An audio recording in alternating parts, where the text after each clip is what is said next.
Hi guys, hope you are doing well. So there is a video that I did on which is the best method of planting Supernapier, either between tumbukiza method and the raw method. So here is the result.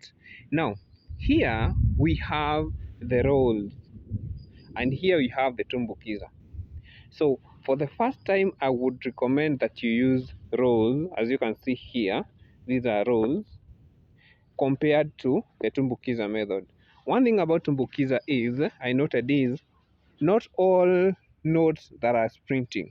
But when it comes to when you're planting using rows, all nodes are on. Look at that. And even we have some suckers that are developing, like you see this one. So this is when you are using the row method. You see all these. Today it has rained so much. All these. But when you're using the tumbukiza method, it is not a guarantee that all will sprout. So for me, I would go for the rows other than the tumbukiza. Look at these. This is a tumbukiza method. This is a tumbukiza.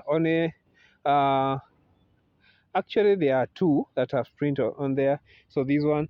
But for rows, I would go for rows.